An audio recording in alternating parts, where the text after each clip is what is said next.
Bonjour entrepreneurs. Alors aujourd'hui, je veux vous parler de démarcation, qui est un élément super important quand on fait une planification stratégique et qui malheureusement est trop souvent négligé chez nombre de mes clients.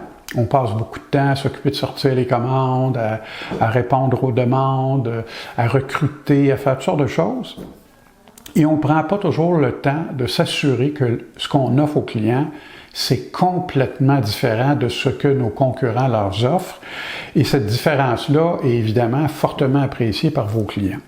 Alors, le but de la démarcation, c'est pas compliqué, c'est de faciliter la vente de produits ou de services à forte marge. En d'autres termes, la démarcation sert à faire beaucoup plus d'argent sur un même produit vendu.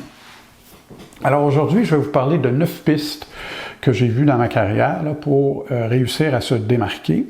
La première que je ne vous recommande pas parce que je considère que c'est inaccessible aux PME, c'est celle du plus bas prix.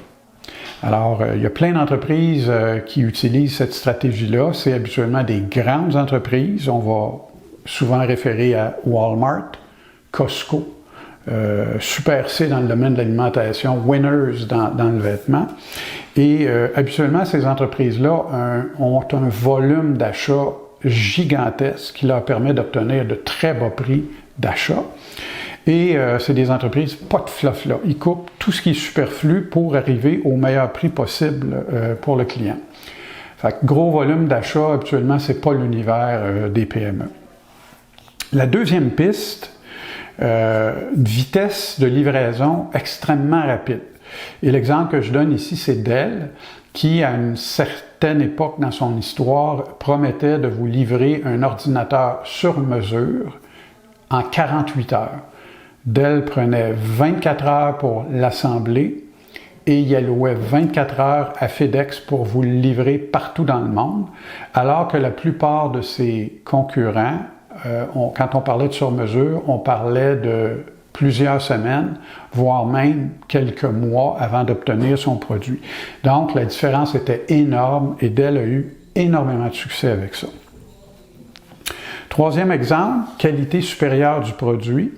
Je vais parler des génératrices et des souffleuses Honda, dont la réputation n'est plus à faire et qui se vendent habituellement au moins 2 fois le prix des produits concurrents. Je me suis acheté une génératrice il y a quelques années. J'ai pas pris une Honda parce que pour moi, une génératrice, ça ne marche que quelques heures par année. Mais pour, par exemple, un entrepreneur en construction qui se sert de ça tous les jours sur son chantier pour faire fonctionner ses outils, je vais vous dire, d'avoir la qualité Honda, c'est un incontournable. Et même si c'est 2 fois plus cher pour lui, c'est un très bon deal. Alors évidemment, quand on va là-dedans, une qualité supérieure, il faut cibler ses clients. C'est pas pour tout le monde. Par contre, ceux qui ont besoin de ça vont être très contents d'avoir un produit d'une qualité meilleure. Quatrième piste, un produit beaucoup plus performant. Alors mon exemple, c'est une petite entreprise québécoise qui fabrique des systèmes pour mettre les échelles sur les camions de service pour des plombiers, des électriciens, tous ceux qui ont à monter sur les toits pour faire du service. Alors, le système de TechnoFab permet d'installer et d'enlever une échelle sur le toit d'un camion en quelques secondes, de façon très ergonomique en ayant tout le temps les 2 pieds bien ancrés au sol.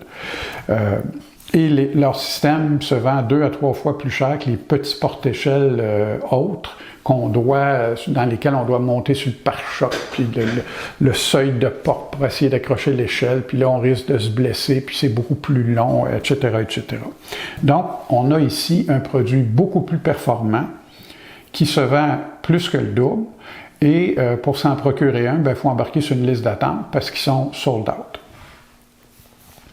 Cinquième exemple, une offre très flexible. Un de mes clients, Fordia, dans le secteur de l'exploration minière, qui vend entre autres choses des foreuses pour faire des carottes dans le sol. C'est des équipements qui sont excessivement coûteux. On parle de 1,5 million de pièces à peu près, un peu plus, un peu moins selon le modèle. Et le problème, c'est que le foreur, lui, il a des contrats avec des compagnies minières, des contrats qui ne se renouvellent pas tout le temps. Alors, si tu achètes une foreuse de 500 000 et que 6 mois après, tu n'as plus de contrat, puis que ta foreuse est inactive dans le coin de ton atelier, c'est épouvantable. Alors, Fordia a été le premier dans l'industrie à commencer à louer des foreuses à ses clients foreurs. Il y a eu un succès immédiat, instantané, et c'est devenu une ligne de service beaucoup plus rentable que la vente de foreuses elle-même. Sixième piste, avoir un produit très innovateur, très en avance sur ce que la concurrence offre. Un exemple facile, c'est Apple quand il a lancé son premier iPhone, qui se vendait plus que le double de n'importe quel autre téléphone. Et à l'époque, les gens couchaient devant le magasin pour être sûrs d'en avoir un le lendemain à l'ouverture, parce qu'à 11 heures l'avant-midi, il n'en restait plus.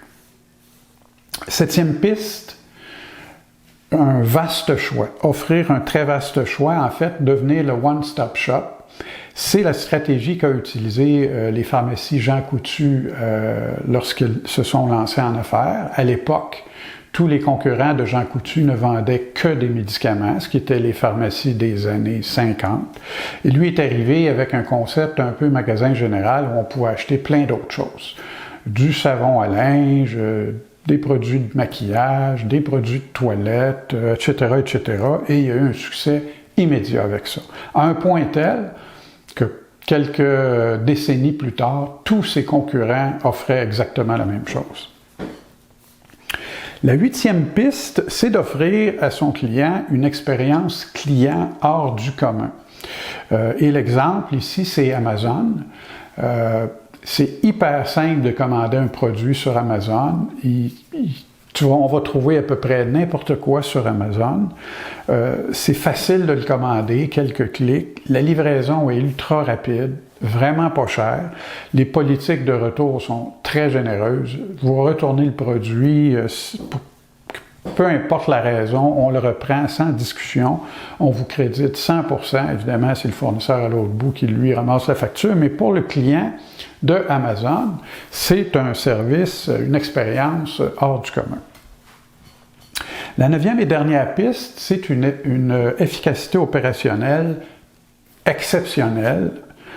Et ça, c'est surtout pour ce que moi j'appelle des sous-traitants, c'est-à-dire des gens qui fabriquent pour d'autres. Leurs clients, à eux, c'est des clients qui ont décidé de ne pas avoir d'usine et de donner la fabrication de leurs produits à des usines ultra performantes. Alors, ultra performant, ça veut dire trois choses. Le prix, le délai et la qualité. Alors, le prix, les sous-traitants là, qui ont du succès, ils ont habituellement les meilleurs équipements. Ils ont les meilleurs talents pour opérer ces meilleurs équipements-là. Et ils produisent 24 heures, 7 jours semaine, pour faire en sorte que les frais fixes soient le plus petit possible pour avoir des prix très, très bas. La rapidité d'exécution, quand je produis 24/7, en 3 jours, je fais 72 heures, ce qui est l'équivalent de 2 semaines de travail dans la plupart des PME. Fait que 3 jours versus 2 semaines, ils sont capables de livrer très rapidement. Et la qualité, en fait, pour eux, on parle surtout de conformité, parce que la majorité des clients arrivent avec leurs propres spécifications, puis ils vont demander à leurs fournisseurs de tout simplement les respecter. Alors, ça prend, chez ces gens-là, un contrôle de qualité qui est très solide. Mais s'ils sont capables de faire les 3 éléments, habituellement, ils ont un très bon succès. Alors, j'espère que dans ces 9 pistes-là, vous trouverez quelque chose à explorer. Puis, tant qu'à en choisir une, choisissez donc quelque chose dans lequel vous êtes déjà très bon. Mettez-vous sur votre X, là, dans quelque chose que vous maîtrisez et poussez-le le plus loin possible pour vous démarquer énormément de vos concurrents.